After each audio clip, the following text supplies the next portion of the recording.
Good evening and thank you for joining us. I'm Catalina Gillies. Thunder Bay Police continue to investigate the city's 6th homicide of 2021. The fatal assault occurred Saturday morning on May Street, costing one man his life, with another man now facing charges of second-degree murder. Kurt Black has the details. In the early morning hours Saturday, city police were called to the 200 block of South May Street, following reports of a male victim in need of emergency medical attention. Police say 35-year-old Brian Wire appeared to have injuries consistent with a stabbing. He was rushed to Thunder Bay Regional, where he later succumbed to his injuries. The investigation led officers to a nearby apartment where 47-year-old Shane Kruchek was arrested and later charged with second-degree murder and breach of probation. Police say the victim and accused were known to each other, and Detective Inspector John Fennell says they believe it was a case of a dispute gone wrong. Acknowledge that yes, we have previously been to that address and reported that we've done drug warrants in that area before. This particular one appeared to be just not quite drug related. Two persons that knew each other and unfortunately got into a bit of a dispute. Fennell added that residents at 238 May Street have been very helpful in assisting with their crackdown on drug activity in the area, and he hopes they will continue to aid in this investigation. There's a lot of really good people that live in that building. They have had a little bit of issues lately. We have dealt with them as best as we're able. Most people have been very cooperative with us and assisting with the drug activity that's been going on in that general area, and we do not want to curtail that. We want people to continue to assist us in the best way we can. This is very unfortunate. Sometimes we wish we could predict these, but we can't. A post-mortem examination has taken place here in Thunder Bay, while Kruchek remains in police custody at the district jail. Members of the Major Crimes Unit and the Forensic Identification Unit are now involved in the investigation, while police continue to seek more information on this homicide from the public. Kurt Black, TBT News. One of the accused in the 2020 murder of 14-year-old Kaylee Ivel has been handed a 3-year sentence after he pleaded guilty to lesser charges. 23-year-old Jarrett Sanawa was convicted today on one count of accessory after the fact to murder. Sanawa and a female youth were both charged with first-degree murder following the discovery of Ivel's body in April of last year in the bush area behind Current River Park. The court heard that Sanawa watched the fatal assault and then helped conceal Ivel's body, discarded her belongings, and sheltered the youth accused in the murder. Sanawa apologized to Ivel's family for his actions. He also pleaded guilty to aggravated assault for the stabbing of a male victim a few days prior to Ivel's death. The judge agreed to a joint submission calling for 3 years in jail. However, Sanawa will be free in 6 months due to time already served. The youth accused of Ivel's murder will have her case heard in April. The Northwest continues to see high numbers of COVID-19 cases. The Thunder Bay District and the Northwestern Health Units released their latest data this morning, which includes the weekend numbers. The TBDHU is reporting 22 new cases from the past 3 days. 18 of them are in the Thunder Bay area, while the other 4 are in district communities. The active case count is now sitting at 63. That's up from 57 on Friday. And there's now one more COVID patient from the district in hospital, bringing the total number to 3, including 1 in the ICU. Meanwhile, the surge in cases continues for the Northwestern Health Unit. There are 46 new cases since Friday, and the number of active cases there has jumped from 81 to 117. 26 of the new cases are in the Kenora area, 8 are in Dryden, and 6 are in Fort Francis. There's 2 each in Rainy River and Sioux Lookout, and 1 both in Emo and Red Lake. Tougher public health restrictions have come into effect across Ontario as the province deals with concerning COVID-19 case counts and rising hospitalizations. Scott Lightfoot has the latest reactions from business owners and shoppers on how the recent changes are affecting them. The pastries are fresh and the coffee is hot at Jules Cafe. Signs on the door clearly state only 2 customers will get to purchase them at the same time. The spot is very small, and that's why the capacity is just 2 people. I don't want to fight with the customer, The bakery's owner says he doesn't agree with capacity limits enacted this weekend by the province. It's more inconvenient for the customer because he's waiting. It's the winter now, By chance it's not really, really cold, but, we don't know for Christmas, and And January and February is getting colder, and the customer is waiting outside. That's for me is not. It's not fair, but we don't have a choice. That's the law. 50% capacity limits went into effect yesterday at most retailers. Today, shoppers trying to navigate the week before Christmas with new rules over capacity and personal gathering limits in place. It has changed greatly. I'm worried about being able to see my grandchildren at Christmas. We tried to go and have a coffee in a restaurant, and they're not having coffee place open anymore.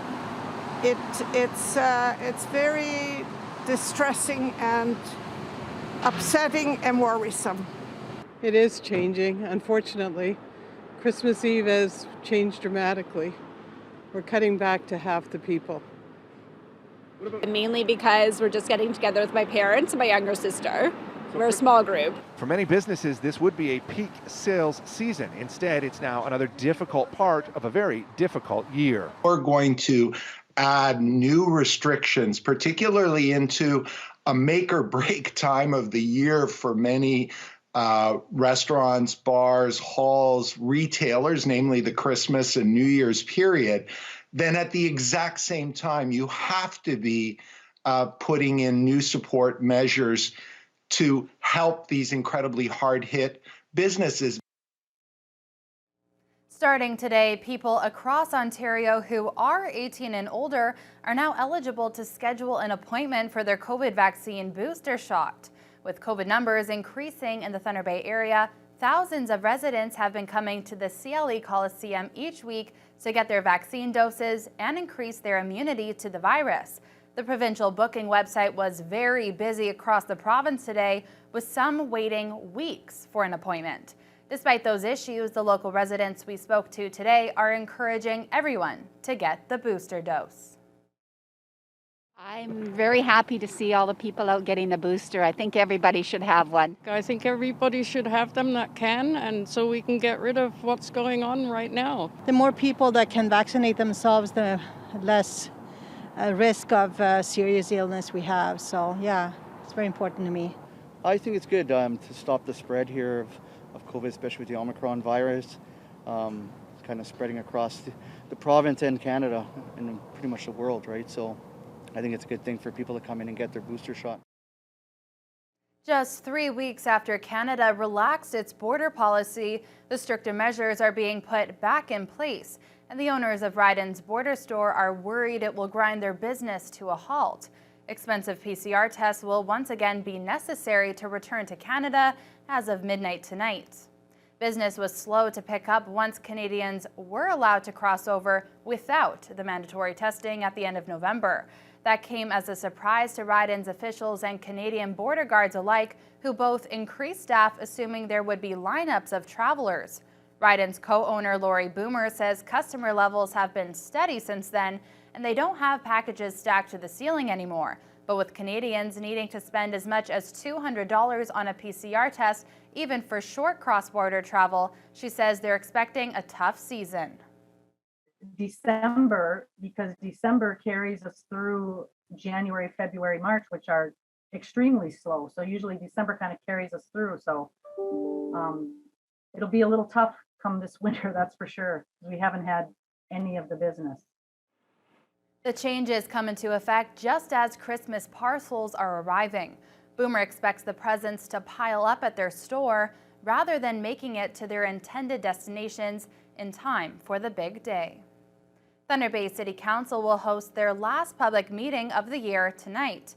Council will consider a report on the corporate digital strategy, which was first presented at the November 22nd meeting, either signing off on it or including what they feel are necessary changes.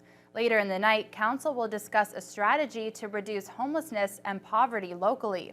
There are 3 main pillars outlined in tonight's report: leveraging outside funding, enhancing in-house funding, and focused advocacy. The report has identified gaps in their current work to prevent and respond to homelessness. Council will be asked to approve the strategies and the recommendations to shore up gaps in the service. The ongoing dispute between the town of Manitowaj officials and their volunteer firefighters is escalating again. Deputy Fire Chief Dennis Narbonne has suddenly resigned, saying the community's fire crews are in a grave situation. Narbonne says 6 of the 20 members of the volunteer service have either now resigned or been dismissed by the acting fire chief. And after more than 28 years with the fire service, he says he did not leave on good terms. His letter sent out to community members claims the dispute is entirely about a lack of regard for the safety of firefighters and residents, along with non-communication between senior officials and township management. Last month, all 23 volunteer firefighters took a sudden leave of absence in order to make their concerns known. Town officials say there's been a lot of misinformation circulating about the dispute, and they say that 31-hour-long withdrawal of services had led to a pending review of the fire service by the Office of the Fire Marshal. The Lakehead Transportation Museum Society has added a new addition this winter with their new year-round office, library, and archive that will serve as a mini museum for transportation history. Mitchell Ringos has the details. The LTMS office space started setting up in November and is already open for public viewing on Monday, Wednesday, and Friday from 1 in the afternoon to 4 p.m. The new mini museum hosts a variety of transportation history that was once on the ships down at the marina and is now easily viewable all year round. Lakehead Transportation Museum Society President Charlie Brown says the Alexander Henry is always a must-see in the summer, but having an option in the winter is a game changer. This is a big deal for us because we have been a seasonal operation, like you say. When winter comes, there's very little for us to do. Unfortunately, we can't do any of our archiving in the middle of the winter on the ship. We can't run a library. We can't run an office. This solves all of those problems right there. So through the whole winter months, we'll be doing that. And the new office will have many uses, from sorting archive files, workspaces, boardrooms, and more. Also given out at the opening ceremony was 2 inscribed portholes from the Annis Lee for the support from the 2 organizations. LTMS Vice President Wally Peterson says now that they can continue work during the winter season, new projects can be fully focused on. One of the ones I'm going to be involved with, of course, will be the Annis Lee because of the connection to Fred Burnell and deep diving systems. And since I own the dive store in town, I'll get a little plug for myself. I'm involved with the diving history, and that was a big part of it for here. The new office will be holding the gift shop for the time being until the ship reopens in the spring, along with the LTMS planning on putting a program together for a lecture film series starting up in the new year. Mitchell Ringos, TBT News. A group of co-workers at a Kenora law firm are celebrating a big lottery win. The 22 employees at Hook, Seller, and London LLP had a winning ticket in the Lotto Max draw back on June 15th. The $1 million prize was not announced by OLG until today. Each of the 22 ticket holders will receive just over $45,000. Over 4,000 children in need will be able to get a gift under the tree at Christmas time, thanks to the Toys for Tots campaign and the generosity of the Thunder Bay community.